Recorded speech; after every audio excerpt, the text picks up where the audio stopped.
On a cold October morning in 1910, the residents of Bridgeport, Connecticut awoke to news that would shake their faith to its very core. A man who had sworn before God to protect the innocent, to shepherd his flock, to embody righteousness itself, had committed the unthinkable. Father Hans Schmidt, a Roman Catholic priest, had murdered a young woman named Anna Kellner. But this story reaches even deeper into darkness, involving another victim whose name has been largely forgotten by history, Alma Kellner. If cases like this fascinate you, subscribe to the Crime O'Clock, where every mystery has a ticking timeline waiting to be uncovered. The year 1910 represented a time when the Catholic Church wielded enormous influence over American communities, particularly among immigrant populations seeking stability in their new homeland. Priests weren't just spiritual leaders. They were pillars of moral authority, trusted advisors, and often the most educated men in their neighborhoods. To imagine one capable of murder was to question the very foundations of faith itself. But Father Hans Schmidt was no ordinary priest. Born in Bavaria, he had arrived in New York with credentials that seemed impeccable and a demeanor that charmed his superiors. Standing nearly 6 feet tall with piercing blue eyes and in commanding presence, Schmidt possessed the kind of charisma that drew people to him naturally. Parishioners hung on his every word during Mass. Young women sought his counsel, and fellow clergy admired his apparent devotion. What they didn't know was that behind his clerical collar lurked a man consumed by desires that contradicted everything he preached. Schmidt had been living a double life, one that involved secret relationships, financial schemes, and a growing obsession with violence that would ultimately explode into multiple murders. The case that would expose his true nature began not with Anna Kellner, the victim most associated with his crimes, but with a lesser-known tragedy that occurred months earlier. Alma Kellner, a 23-year-old German immigrant working as a seamstress in Manhattan's Lower East Side, had sought spiritual guidance from the charismatic priest. She had no way of knowing that her trust would cost her everything. Alma represented thousands of young women who had crossed the Atlantic seeking better lives in America. She was devout, hardworking, and vulnerable, exactly the type of person who should have found safety in the church. Instead, she encountered a predator who had learned to weaponize faith itself. The story of Father Schmidt's crimes reveals uncomfortable truths about power, trust, and the dangerous assumption that religious authority automatically equals moral character. It exposes how easily institutional respect can provide cover for the most heinous acts, and how victims can be silenced by their own reverence for those who claim to speak for God. As we delve into this century-old case, we'll uncover not just the mechanics of murder, but the psychological profile of a killer who used his sacred position to hunt his prey. We'll explore how a community's blind faith enabled unspeakable acts, and how the truth, when it finally emerged, left scars that lasted generations. The bells of St. Boniface Church had rung for evening vespers on countless peaceful nights, calling the faithful to prayer. But some sounds, once heard, can never be forgotten. And some betrayals cut so deep that they changed the very meaning of sanctuary forever. The morning of March 13, 1910, dawned gray and bitter cold over Manhattan's Lower East Side. Alma Kellner pulled her threadbare coat tighter as she hurried through the narrow streets towards St. Boniface Church, her breath forming small clouds in the frigid air. At 23, she possessed the kind of quiet beauty that came from inner strength rather than vanity. Dark hair pulled back in a simple bun, honest brown eyes, and hands permanently stained from years of working with fabric dyes. Alma had immigrated from Bavaria 3 years earlier, carrying nothing but a small suitcase and burning determination to build a better life. Like thousands of other German immigrants, she had settled in the crowded tenements of the Lower East Side, where entire families often shared single rooms, and the smell of cabbage and sauerkraut perpetually hung in the hallways. She worked 14-hour days in a sweatshop, bent over a sewing machine in a poorly ventilated room, earning barely enough to pay for her tiny shared apartment and meager meals. But Sundays were different. Sundays belonged to God, and Alma never missed Mass at St. Boniface, the German Catholic Church that served as the spiritual heart of her immigrant community. The church represented more than worship. It was a piece of the homeland transplanted to American soil, where German hymns echoed off stone walls and familiar accents provided comfort in an often hostile new world. On this particular Sunday, Alma arrived early, as was her custom. She preferred the quiet moments before the church filled with families, when she could kneel in the front pew and pray for her parents back in Bavaria, for strength to endure another week of grinding labor, and for the future she still believed America might offer her. The morning light filtered through stained glass windows, casting colored shadows across her worn prayer book. Father Hans Schmidt emerged from the sacristy at precisely 8 o'clock, his black cassock freshly pressed, his silver crucifix catching the candlelight. To the gathering congregation, he appeared every inch the devoted priest, solemn, dignified, spiritually focused. But those who watched carefully might have noticed how his piercing blue eyes lingered on certain young women in his flock, how his smile seemed to carry secrets, how he moved with an energy that seemed almost restless beneath his religious composure. During Mass that morning, Schmidt's sermon focused on the theme of confession and redemption. His deep, resonant voice filled the church as he spoke of the importance of unburdening one's soul, of trusting in God's representatives on earth to provide guidance through life's darkest moments. His words were carefully chosen, weaving a web of spiritual authority that positioned him as the essential intermediary between his parishioners and divine salvation. After the service ended, Alma lingered as other congregants filed out into the cold March morning. She had been struggling with a decision about her future, whether to accept a marriage proposal from Heinrich, a kind but simple man who worked in a nearby bakery, or continue pursuing her dream of opening her own small tailoring shop. The choice weighed heavily on her devout Catholic conscience, and she sought the counsel of her priest. Schmidt noticed her hesitation immediately. He approached with the practiced warmth of a spiritual shepherd, his hands clasped behind his back, his expression radiating paternal concern. "Alma, my child," he said softly, "you appear troubled. Perhaps there is something you would like to discuss?" The young woman looked up at him with complete trust, seeing only a man of God who could help guide her through life's complexities. "Father, I have been praying for guidance, but I remain uncertain about my path forward." Schmidt nodded sagely, his mind already calculating. "These matters of the heart require careful consideration," he replied. "Perhaps we could speak privately this afternoon? I often find that important decisions require more time and privacy than a brief conversation after Mass can provide." Alma agreed readily, grateful that her priest would take such personal interest in her spiritual welfare. They arranged to meet at 4 o'clock that afternoon in the church rectory, where Schmidt assured her they could discuss her concerns without interruption. As she walked home through the bustling streets, Alma felt a sense of relief. She had faith that Father Schmidt would help her find the right path, just as he had helped so many other members of their community. She spent the rest of the morning tidying her small room and preparing a simple lunch, planning to arrive at the rectory a few minutes early to show proper respect for the priest's time. What Alma couldn't have known was that Father Schmidt had been watching her for months, noting her routine, her vulnerability, her complete trust in his authority. She represented everything he had come to despise about his parishioners: their blind faith, their desperate need for guidance, their assumption that his collar made him worthy of their absolute trust. That afternoon, as church bells chimed 4 o'clock across the Lower East Side, Alma Kellner walked toward what she believed would be a spiritual consultation. Instead, she was walking toward her death, led there by her own devotion and the calculated predation of a man who had learned to disguise murder as ministry. To understand how Father Hans Schmidt became a killer, one must first understand how thoroughly he had learned to deceive not just his parishioners, but the entire Catholic hierarchy that had placed him in a position of sacred trust.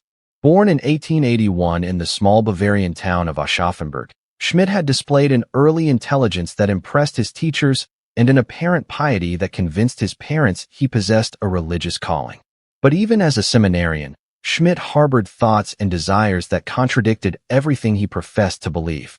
While his fellow students focused on theology and pastoral care, Schmidt became fascinated with violence, death, and the exercise of absolute power over others.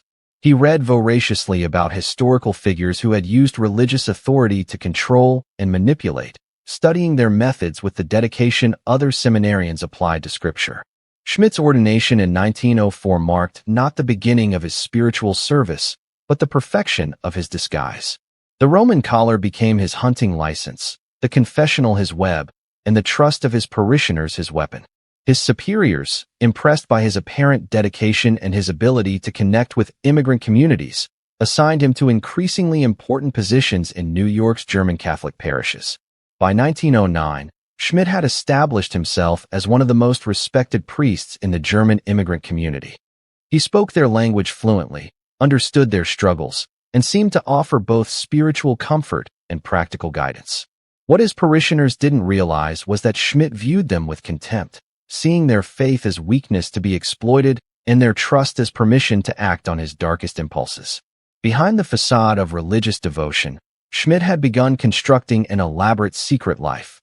He rented a small apartment under an assumed name, where he conducted experiments that would have horrified his congregation. He became obsessed with the mechanics of death, studying anatomy texts and practicing techniques for killing silently and efficiently. In his twisted mind, he had begun to see himself as an agent of divine judgment, empowered to decide who lived and who died. Schmidt's first victim may never be fully known to history. Police would later suspect he had been killing for years before his crimes were discovered, targeting vulnerable young women who sought his spiritual counsel.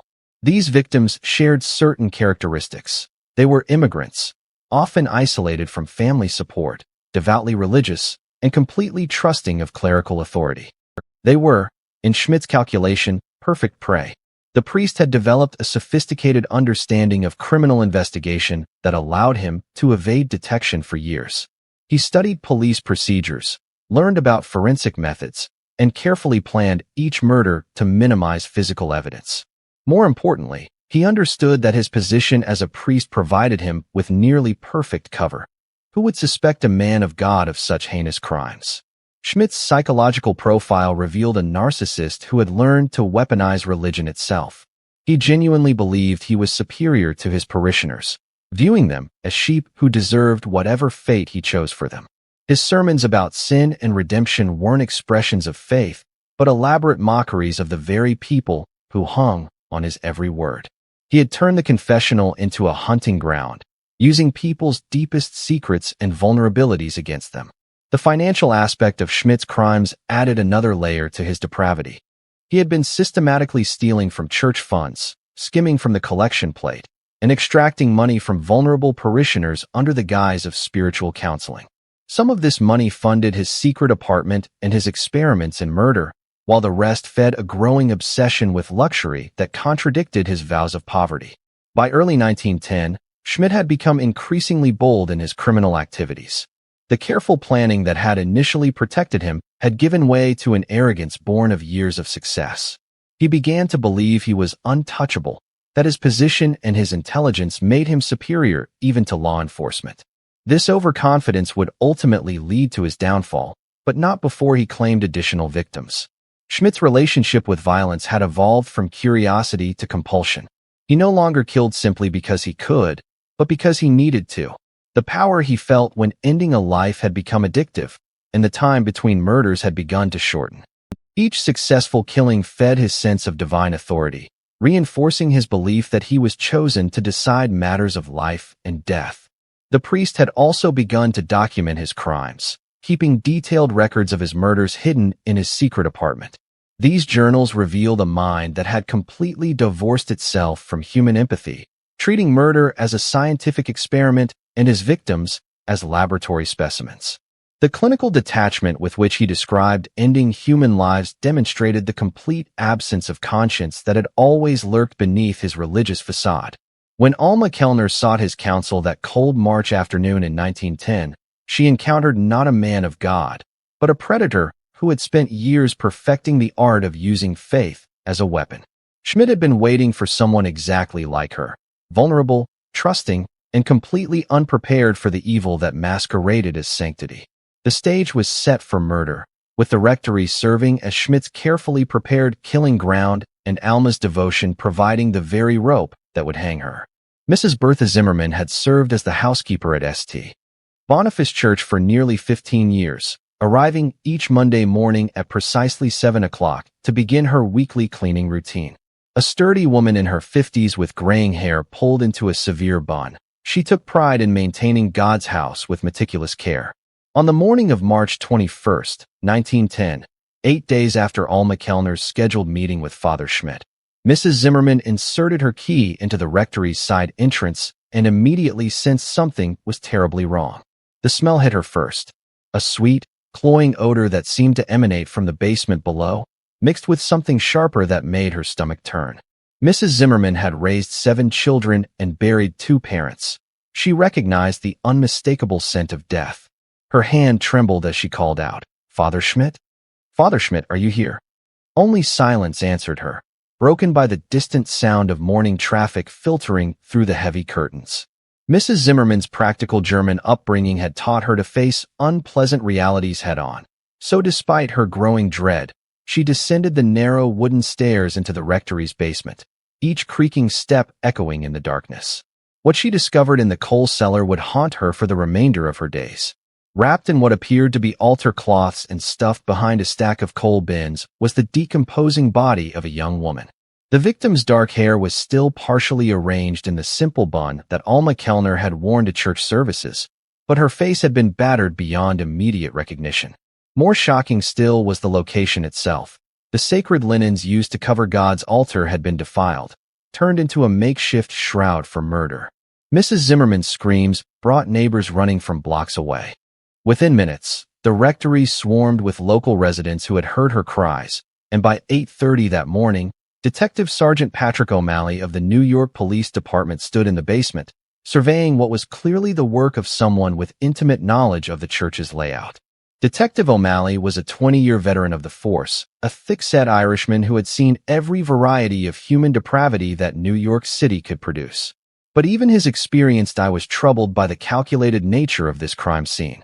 The body had been positioned with deliberate care, suggesting the killer had spent considerable time arranging the corpse. More disturbing was the choice of location. Whoever had committed this murder possessed not just access to the church, but detailed familiarity with its most private spaces. The initial examination revealed that the victim had suffered multiple blunt force injuries to her head and torso, inflicted with what appeared to be a heavy religious object. Near the body, investigators discovered fragments of what had once been an ornate brass crucifix, its base shattered and stained with dried blood. The symbolism was unmistakable and deeply unsettling. Someone had literally used the cross as a murder weapon. Within hours, missing person reports helped identify the victim as Alma Kellner, the young seamstress who had failed to return to her shared tenement apartment after Sunday Mass 8 days earlier. Her roommate, Maria Hines, tearfully confirmed that Alma had mentioned meeting with Father Schmidt for spiritual counseling, information that immediately focused police attention on the parish's most prominent figure. But Father Hans Schmidt was nowhere to be found. His personal quarters in the rectory showed signs of hasty departure.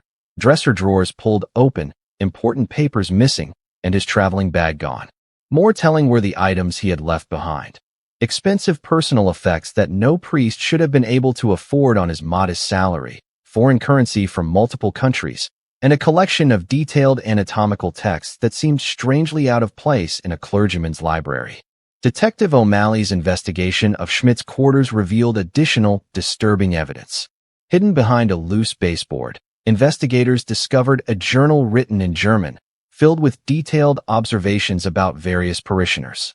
The entries read like a predator's hunting notes, describing the habits, schedules, and vulnerabilities of young women in the congregation.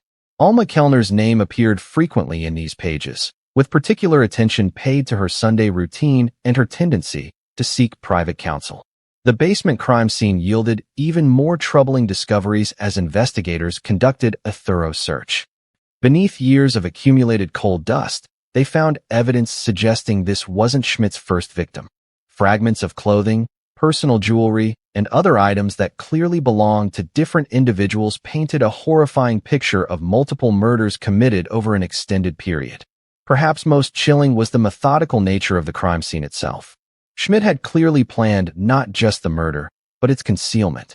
The body's placement behind the coal bins would have kept it hidden for weeks or possibly months, allowing decomposition to eliminate much of the physical evidence.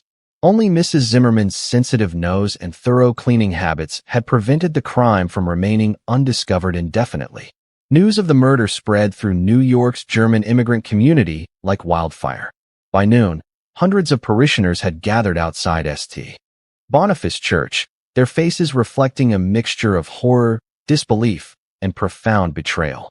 Many wept openly, not just for Alma Kellner, but for the destruction of their faith in the institution they had trusted above all others. The Catholic Church's response was swift and decisive. Bishop Michael Corrigan issued a statement condemning the crime and promising full cooperation with police investigations, while quietly beginning the process of transferring Schmidt's ecclesiastical records to secure locations.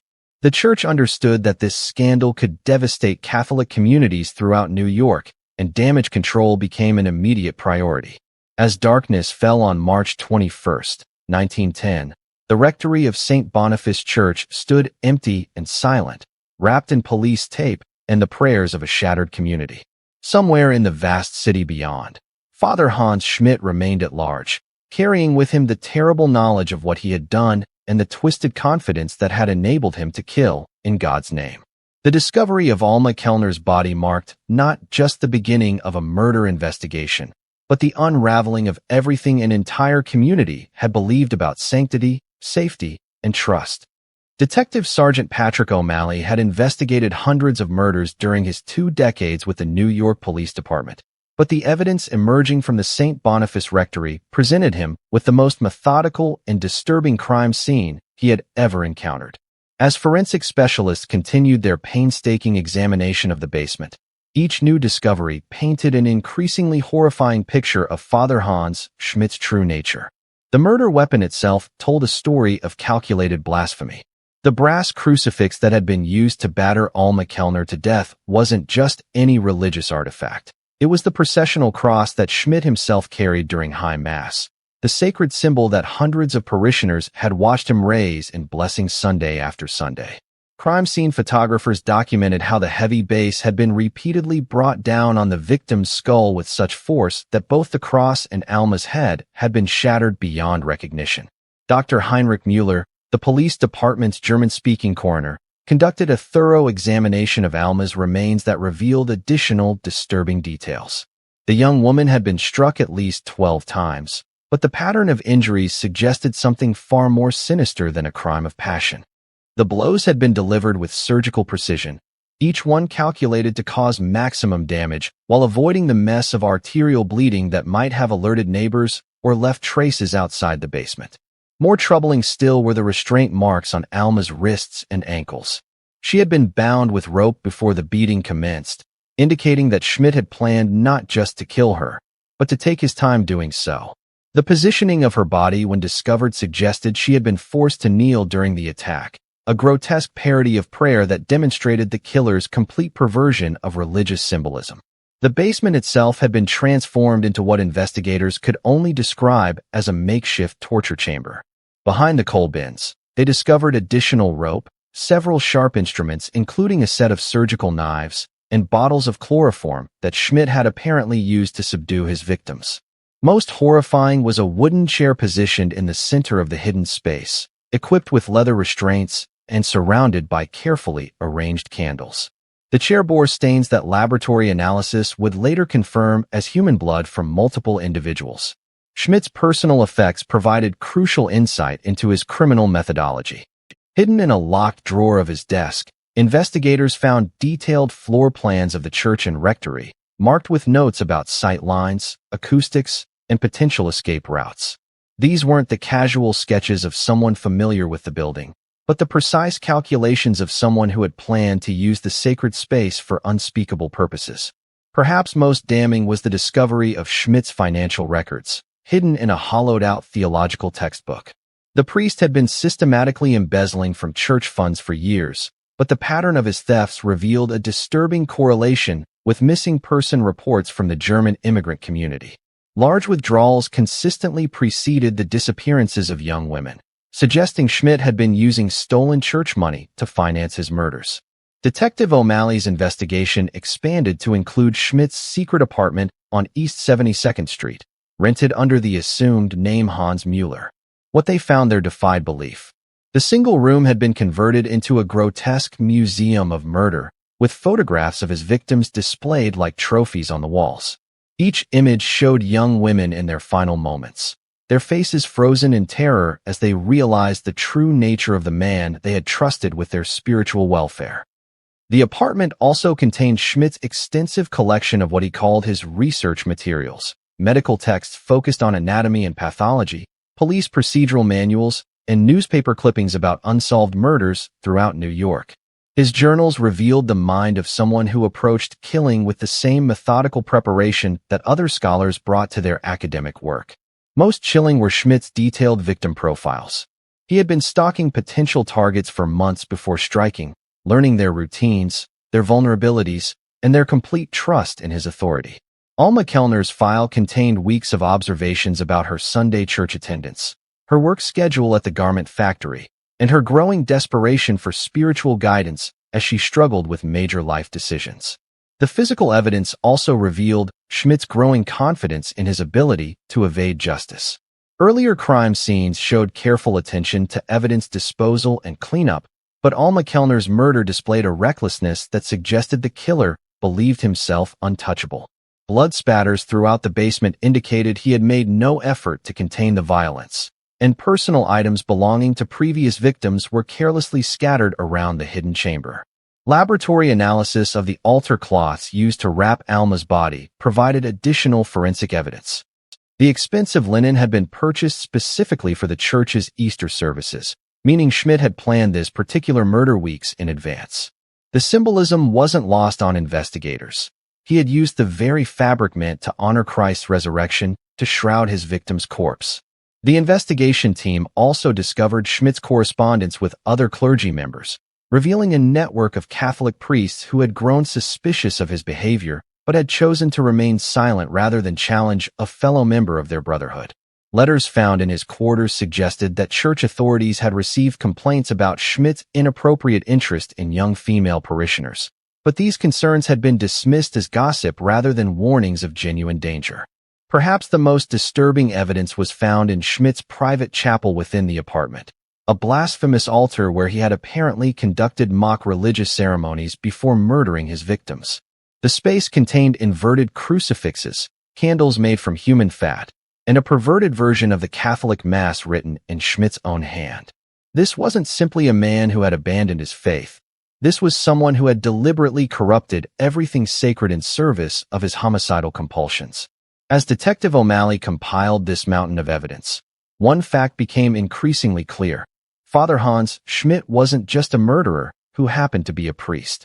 He was a predator who had specifically chosen the priesthood as the perfect cover for his crimes, using the trust and reverence accorded to religious authority to hunt victims who would never suspect danger from a man of God.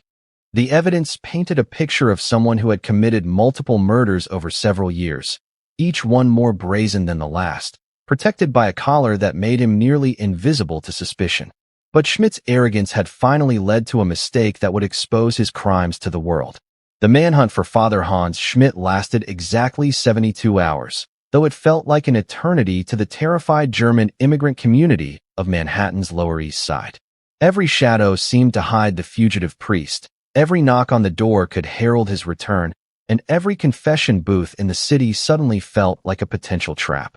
But Schmidt's capture came not through police detective work, but through his own psychological unraveling, a collapse that would reveal the true depths of his madness.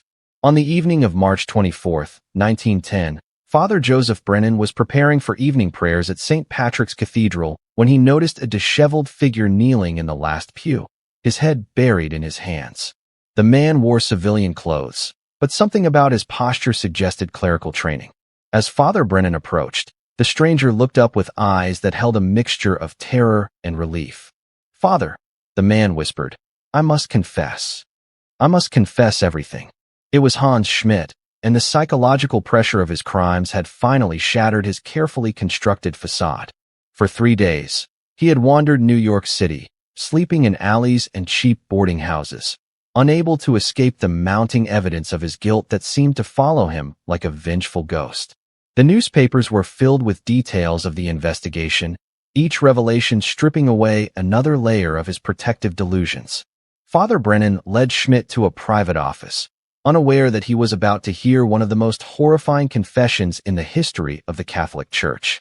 What followed was a rambling, 4-hour admission of guilt that would provide investigators with details they could never have discovered through physical evidence alone. Schmidt's confession began with Alma Kellner, but quickly expanded to encompass a catalog of horrors that stretched back nearly 6 years. He spoke in a monotone voice, as if reciting items from a grocery list rather than describing the systematic murder of innocent young women. Each victim had followed the same pattern: vulnerable immigrants seeking spiritual guidance, lured to private meetings, then tortured and killed in elaborate rituals that Schmidt described as sacred cleansing. The priest's psychological state during the confession revealed the complete fracture of his personality. He alternately spoke of his victims as sacrificial offerings and contaminated souls, justifying their murders as religious duty while simultaneously acknowledging that he had acted purely for his own gratification. His twisted theology portrayed himself as an agent of divine judgment, empowered to decide who deserved to live and who needed to be purified through death. Schmidt's description of Alma Kellner's final moments was particularly harrowing. He recounted how she had arrived at the rectory precisely on time, dressed in her modest Sunday clothes, carrying a small prayer book and trusting completely in his spiritual authority. He had led her to the basement under the pretense of showing her religious artifacts, then used chloroform to subdue her before beginning what he called his ceremony of purification. The killer's account revealed the calculated cruelty of his methods. He had kept Alma conscious during much of her ordeal, forcing her to participate in a grotesque parody of confession where she was made to admit to sins she had never committed. Schmidt described with clinical detachment how he had used her own faith against her, convincing the dying woman that her suffering was somehow necessary for her salvation. But Schmidt's confession also revealed the psychological toll his crimes had taken on him. Despite his grandiose delusions about divine authority, he had been haunted by nightmares, unable to sleep without hearing the voices of his victims. He spoke of seeing Alma Kellner's face in every mirror, of feeling her hands pulling at his vestments during Mass, of hearing her prayers echoing through the church at night. The fugitive priest's mental state had deteriorated rapidly after the discovery of Alma's body. The newspaper coverage had described details of the crime scene that only the killer could have known, forcing Schmidt to confront the reality of what he had done rather than the fantasy he had constructed to justify his actions. The public horror and outrage had stripped away his delusions of righteousness, leaving him face to face with the monster he had become. Schmidt's confession also provided investigators with crucial information about additional victims. He admitted to killing at least 7 other young women over the previous 6 years, describing their locations and the methods he had used to dispose of their bodies. Some had been buried in the church cemetery under false names. Others had been dismembered and scattered throughout the city, and at least 2 had been dissolved in acid in the basement of his secret apartment. The psychological profile that emerged from Schmidt's rambling confession painted a picture of someone who had been planning these crimes since his seminary days. He spoke casually of reading about historical cases of clerical murder, studying the methods used by other killer priests throughout church history, and developing his own improved techniques based on modern forensic knowledge. Perhaps most disturbing was Schmidt's complete lack of genuine remorse. Even as he confessed, he continued to justify his actions, describing his victims as willing participants in their own destruction who had somehow deserved their fate. His tears seemed to be for himself rather than for the young women he had tortured and killed, mourning the loss of his position and status rather than the lives he had destroyed. As Father Brennan listened to this catalog of horrors, he struggled to maintain his priestly composure while secretly signaling for police assistance.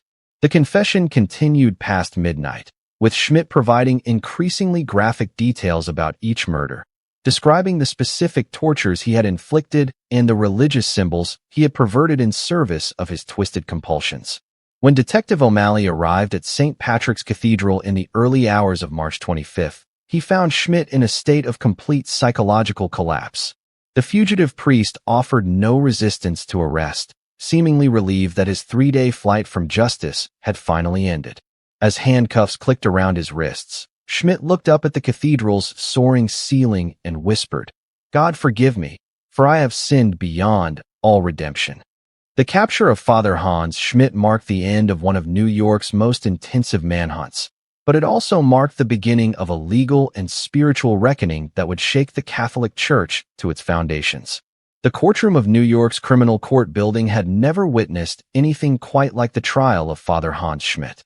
When proceedings began on June 15, 1910, the oak-paneled chamber was packed beyond capacity with reporters, clergy members, and hundreds of German immigrants whose faith had been shattered by the revelations of their trusted priest's crimes.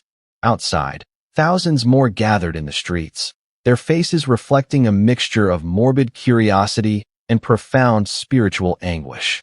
District Attorney Charles Whitman understood that this case represented far more than a simple murder trial.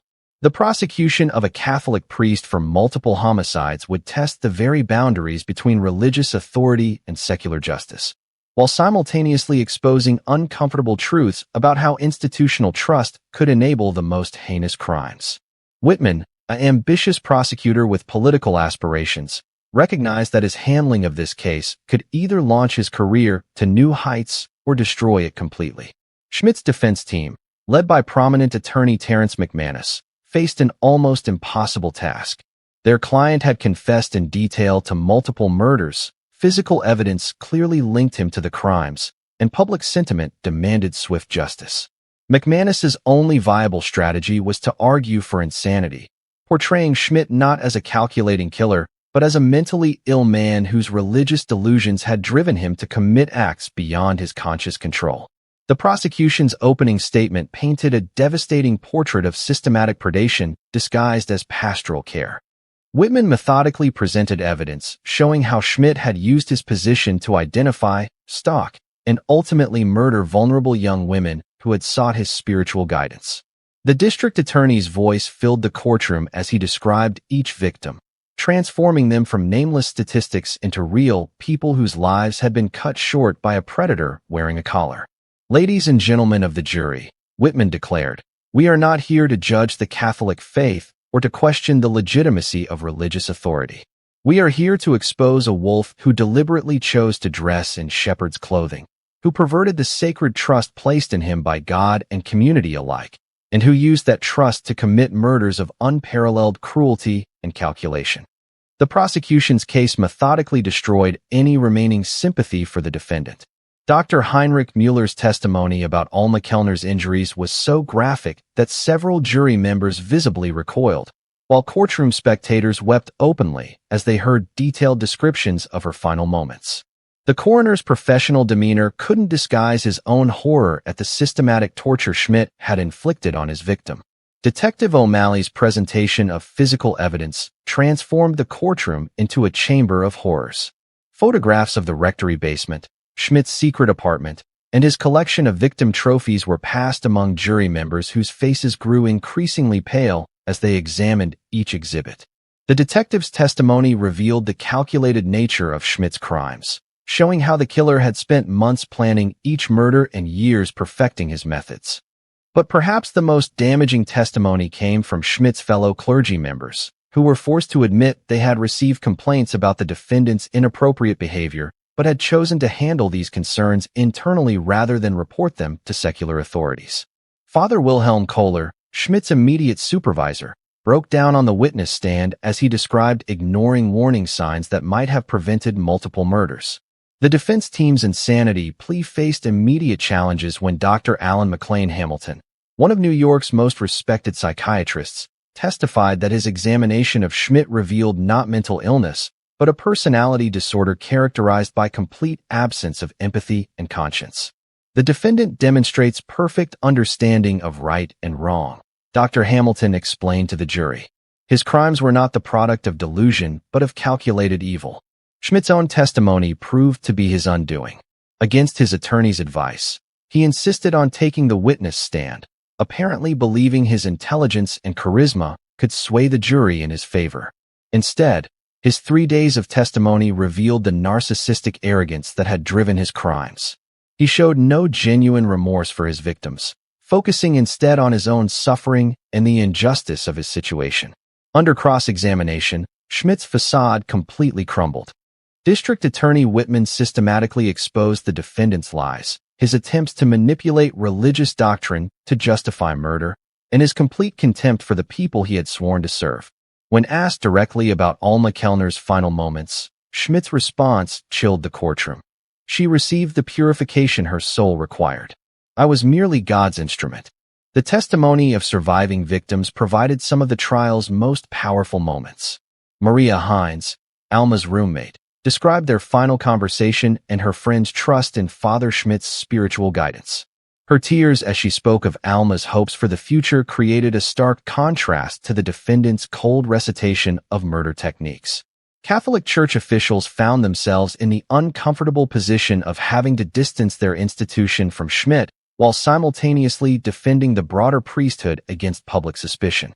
Bishop Michael Corrigan's testimony attempted to portray Schmidt as an aberration rather than a symptom of systemic problems, but his obvious discomfort under questioning suggested deeper institutional concerns. The trial's most dramatic moment came when the prosecution played recordings of Schmidt's original confession to Father Brennan.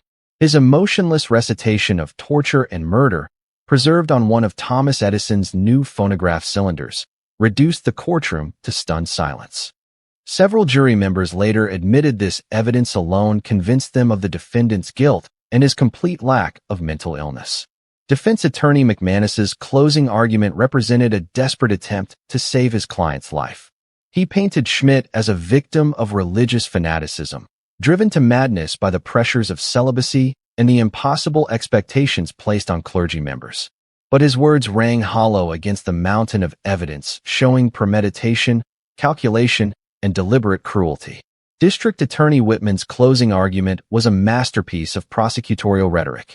He systematically dismantled every aspect of the defense case while building toward a thunderous conclusion that left no doubt about Schmidt's guilt or the appropriate punishment. This man did not kill in the heat of passion or the grip of madness, Whitman declared. He killed because he enjoyed it, because he could, and because he believed his collar made him untouchable. Justice demands that we prove him wrong. The jury deliberated for less than 2 hours before returning with their verdict. As the foreman stood to announce their decision, Father Hans Schmidt showed emotion for the first time during the trial. Not remorse, but fear as he finally understood that his charm and intelligence couldn't save him from the consequences of his actions. The guilty verdict against Father Hans Schmidt reverberated through New York's German Catholic community like an earthquake, shattering foundations of faith that had supported immigrant families through decades of hardship and uncertainty. As news of the conviction spread through the narrow streets of the Lower East Side, a collective wail of anguish rose from tenement windows, mixing grief for the victims with profound betrayal by the institution they had trusted above all others. St. Boniface Church, once the spiritual heart of the community, now stood as a monument to violated trust. The building itself had become contaminated in the minds of parishioners who could no longer enter its doors without envisioning the horrors that had occurred in its basement. Attendance at Sunday Mass plummeted from over 800 congregants to fewer than 50, and those who did attend sat in stunned silence, unable to find comfort in rituals that had been perverted by their former shepherd. Mrs. Bertha Zimmerman, the housekeeper who had discovered Alma Kellner's body, found herself at the center of a community struggling to comprehend the impossible. Neighbors sought her out constantly, desperate for any detail that might help them understand how such evil could have hidden behind a clerical collar. But Mrs. Zimmerman had no answers, only the recurring nightmares that haunted her sleep and the knowledge that she had worked alongside a monster for months without recognizing his true nature. The psychological trauma extended far beyond the immediate parish. German Catholic families throughout Manhattan began questioning everything they had believed about religious authority, priestly celibacy, and the Church's ability to protect its most vulnerable members. Parents who had once encouraged their daughters to seek spiritual counsel from priests now forbade any private contact with clergy members, creating a crisis of trust that would persist for generations. Maria Hines, Alma Kellner's roommate, embodied the community's struggle to process their collective trauma. She had testified at Schmidt's trial with dignity and strength, but the months following the verdict saw her retreat into bitter isolation. The young woman who had once attended Mass daily now refused to set foot in any church, telling neighbors that God had abandoned them to the predations of wolves disguised as shepherds. The economic impact on the community proved almost as devastating as the spiritual crisis. St. Boniface Church had served not just as a place of worship, but as a social services center that helped immigrants find work, housing, and legal assistance. With the church's reputation destroyed and attendance in free fall, these vital community services collapsed, leaving hundreds of families without the support network they had relied upon since arriving in America. Bishop Michael Corrigan faced the impossible task of rebuilding trust while managing a public relations catastrophe that threatened to destroy Catholic credibility throughout New York. His attempts to reassure the German immigrant community rang hollow in light of revelations that church officials had received warnings about Schmidt's behavior but had failed to act decisively. The bishop's promise of new oversight procedures seemed inadequate to parents who had lost faith in the church's ability to police itself. The broader Catholic community found itself divided between those who viewed Schmidt as an isolated aberration and those who saw his crimes as evidence of systemic problems within church hierarchy. Progressive Catholics called for married clergy, greater lay oversight of priestly conduct, and transparent reporting of suspicious behavior to secular authorities. Conservative voices insisted that Schmidt's evil was personal rather than institutional, but their arguments struggled against mounting evidence of administrative negligence. Newspaper coverage of the community's crisis proved relentless and often sensational. Reporters descended on the Lower East Side like vultures, seeking dramatic interviews with traumatized parishioners and publishing lurid details about the priest-killer's reign of terror. The constant media attention prevented the community from beginning any healing process, keeping their wounds raw and their trauma perpetually public. Other German immigrant communities throughout the country watched New York's crisis with growing alarm, recognizing that trust once broken might never be fully restored. Churches in Chicago, Philadelphia, and Milwaukee reported significant drops in attendance as parishioners began questioning their own clergy members. The Schmidt case had exposed vulnerabilities in the Catholic system that extended far beyond a single parish or even a single city. The children of St. Boniface suffered perhaps the most profound trauma of all. Young people who had served as altar boys and participated in church youth programs struggled to understand how someone who had blessed them, heard their confessions, and guided their spiritual development could simultaneously have been committing unspeakable crimes. Many abandoned their faith entirely, unable to reconcile their religious education with the reality of clerical evil. Family structures within the community began to fracture as parents disagreed about how to respond to the crisis. Fathers who had lost faith in the church clashed with wives who desperately wanted to maintain some connection to their religious heritage. Children caught between these competing loyalties often internalized the trauma, developing behavioral problems that would manifest years later in adulthood. The community's response to Alma Kellner's memory revealed both their resilience and their brokenness. A modest memorial service drew hundreds of mourners, but the ceremony was held in a Protestant church because too many people refused to enter St. Boniface. The service became less a celebration of Alma's life than a collective expression of rage and betrayal directed at the institution that had failed to protect her. Local German-language newspapers struggled to report on the crisis while maintaining their traditional role as community pillars. Editorial pages that had once praised Catholic values and clerical leadership now published angry letters from readers demanding accountability and reform. The tone of community discourse shifted from reverence to suspicion, from gratitude to anger, from faith to doubt. Some families chose to leave New York entirely, unable to bear the constant reminders of their shattered trust. Others retreated into insular groups that rejected organized religion altogether, creating secular social networks to replace the community structures that had been destroyed. A few attempted to maintain their Catholic faith by attending services at distant parishes where Schmidt's name carried no weight, but even these efforts felt like exile from their true spiritual home. The crisis also revealed fault lines within the German immigrant community that had been hidden beneath shared religious identity. Class divisions emerged as wealthier parishioners blamed poorer families for not recognizing warning signs about Schmidt's behavior, while working-class immigrants accused church leadership of caring more about institutional reputation than protecting vulnerable women. As summer turned to autumn in 1910, St. Boniface Church remained open but essentially abandoned, its Gothic spires casting long shadows over a community that had lost its way. The building itself seemed to mourn, its stained glass windows no longer catching light in quite the same way, its bells ringing with a hollow tone that reflected the emptiness of broken faith. The crisis had transformed a vibrant immigrant community into a collection of traumatized individuals, each struggling alone with questions that had no satisfactory answers and seeking healing for wounds that might never fully close. The sentencing of Father Hans Schmidt on August 12, 1910, brought thousands of spectators to the courthouse steps, their faces reflecting a hunger for justice that had been building throughout the trial's grueling months. Judge Samuel Seabury, a stern man known for his unwavering commitment to the rule of law, had spent sleepless nights preparing for this moment, understanding that his words would echo far beyond the courtroom walls and into the very soul of New York's German Catholic community. Schmidt entered the courtroom flanked by two guards, his clerical collar long since replaced by prison garb, his once commanding presence reduced to the shuffling gait of a condemned man. The transformation was complete. The charismatic priest who had once held hundreds of parishioners spellbound with his sermons now appeared as what he had always been beneath the facade, a hollow shell of a human being, devoid of the empathy and conscience that defined genuine humanity. Judge Seabury's voice carried the weight of moral authority as he addressed the packed courtroom. In my 30 years on this bench, I have witnessed the full spectrum of human behavior, from acts of sublime goodness to depths of depravity that challenge our understanding of human nature.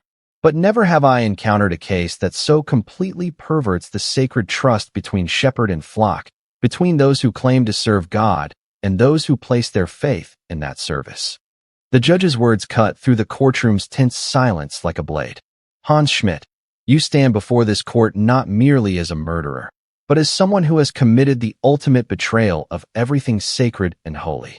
You took the vows of a priest, accepted the trust of innocent people, and used both as weapons to hunt and destroy those who sought your guidance. You have not simply taken lives. You have murdered faith itself. Schmidt remained motionless during the judge's lengthy condemnation, his eyes fixed on some distant point beyond the courtroom walls. Those who watched him carefully noticed no sign of remorse or even recognition of the gravity of his crimes. His complete detachment seemed to confirm what Dr. Hamilton had testified during the trial, that they were witnessing not mental illness, but the absolute absence of human conscience. Judge Seabury methodically reviewed each of Schmidt's crimes, giving voice to victims who could no longer speak for themselves. Alma Kellner came to you seeking spiritual counsel, trusting in your sacred office to guide her through life's difficulties. Instead, you led her to torture and death, using the very symbols of Christianity as instruments of murder. Her faith became the rope that bound her, her trust the weapon that killed her. The courtroom erupted in gasps and sobs as the judge continued his detailed recounting of Schmidt's crimes.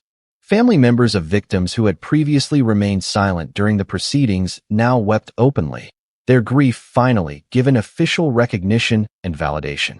The judge's words transformed abstract legal proceedings into a human reckoning with evil that had worn the mask of holiness.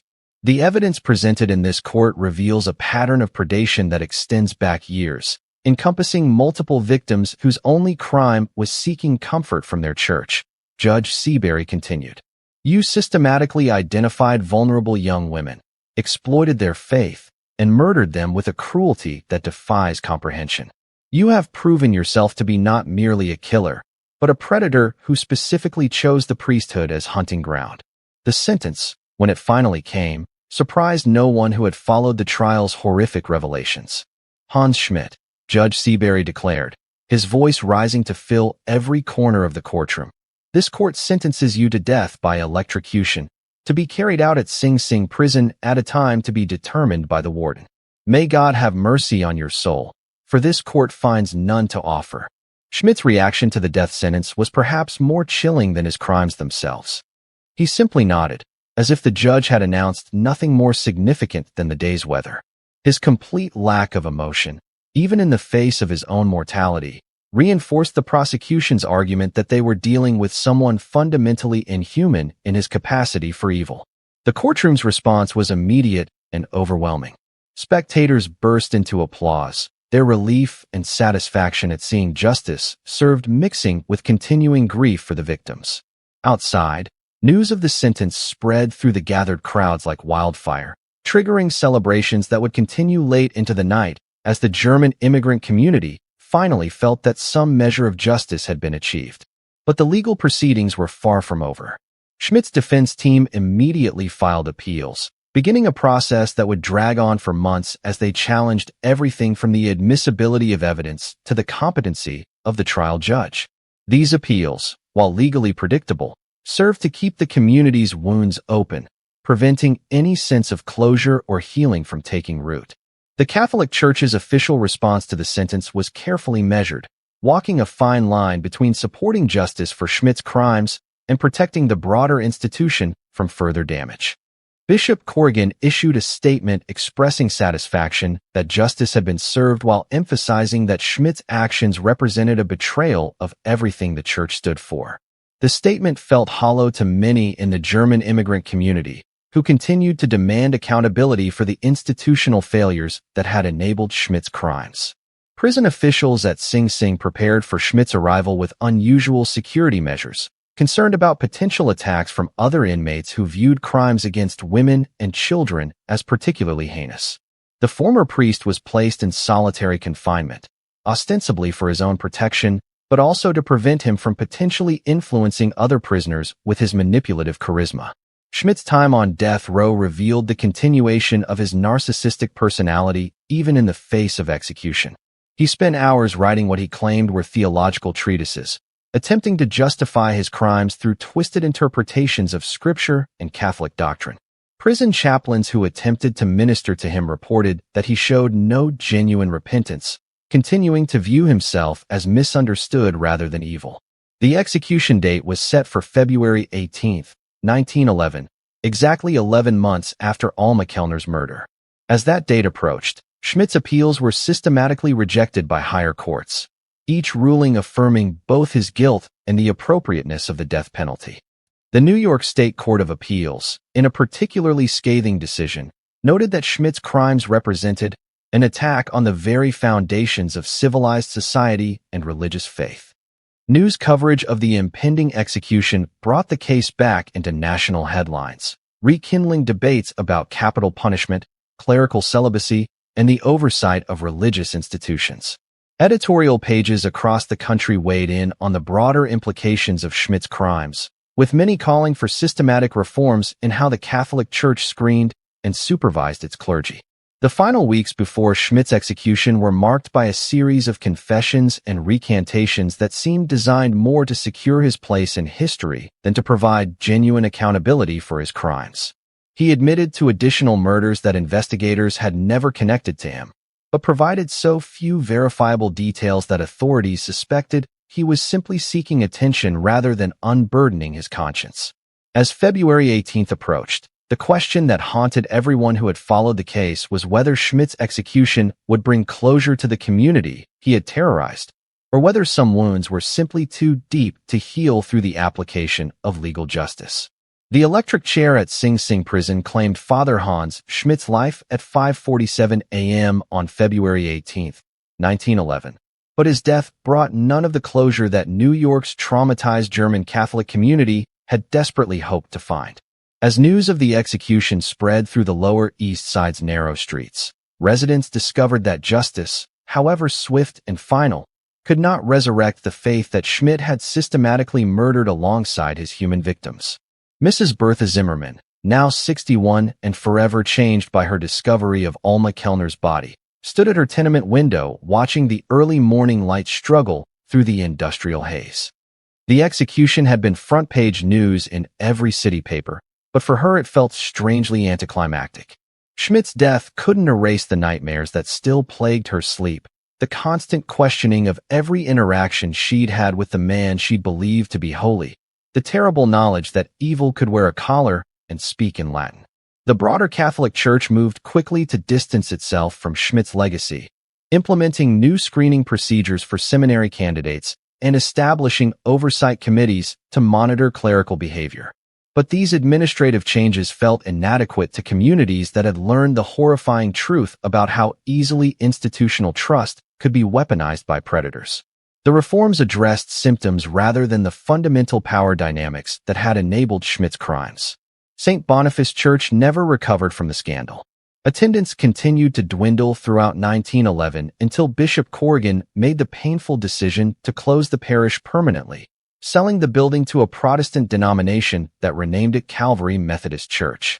The Gothic structure that had once been the spiritual heart of German Catholic New York became a monument to institutional failure, its stones carrying the permanent stain of the horrors that had occurred within its walls. Maria Hines, Alma Kellner's roommate and closest friend, exemplified the lasting trauma that Schmidt's crimes had inflicted on survivors. She never returned to regular church attendance, despite pressure from family members who insisted that faith could help her heal. Instead, she channeled her pain into advocacy work, becoming one of the first women in New York to publicly call for mandatory reporting of suspicious behavior by clergy members to secular authorities. The German immigrant community itself began to fracture along lines that the Schmidt case had exposed. Families split between those who maintained their Catholic faith and those who abandoned organized religion entirely.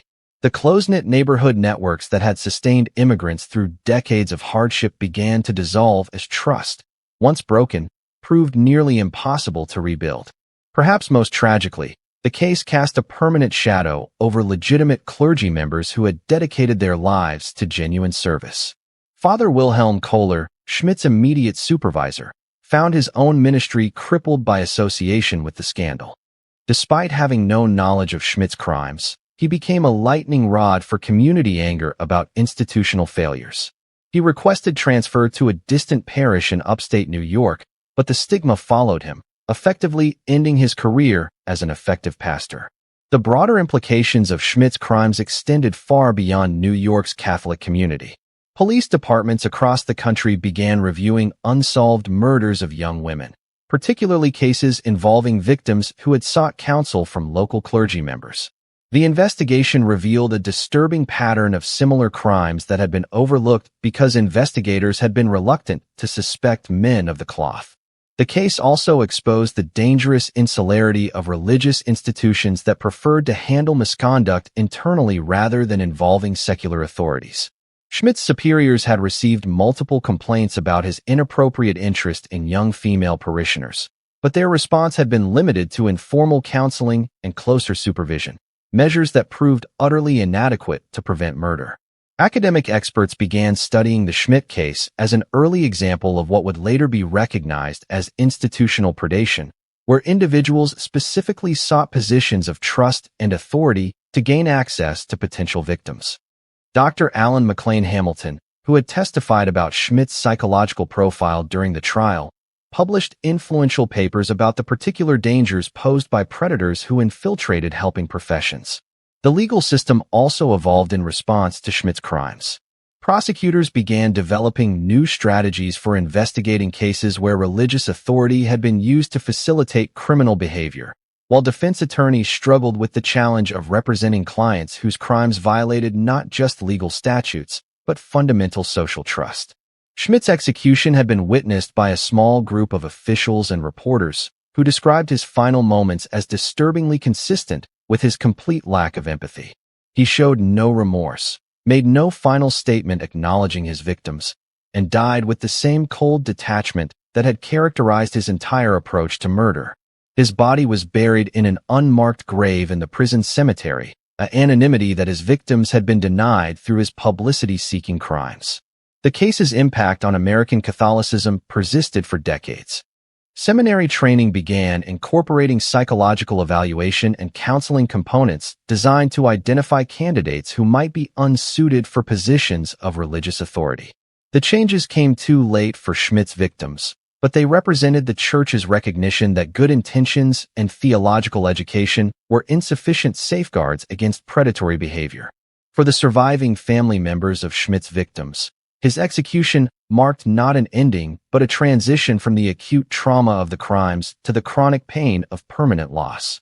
Alma Kellner's parents in Bavaria received news of their daughter's killer's death through a brief telegram. But the knowledge that justice had been served couldn't resurrect their child or heal their broken hearts.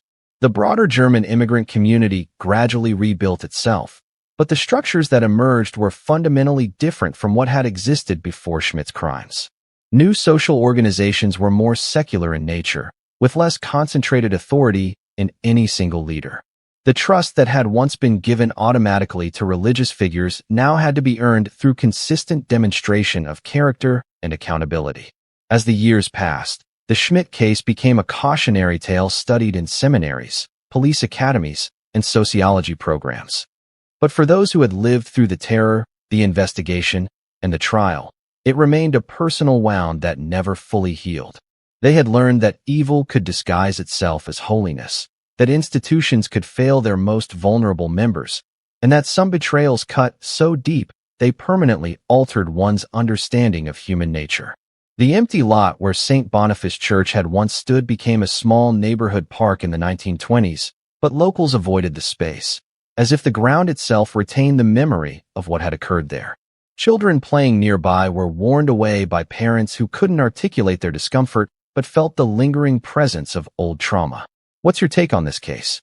How do you think such institutional failures could be prevented in modern times?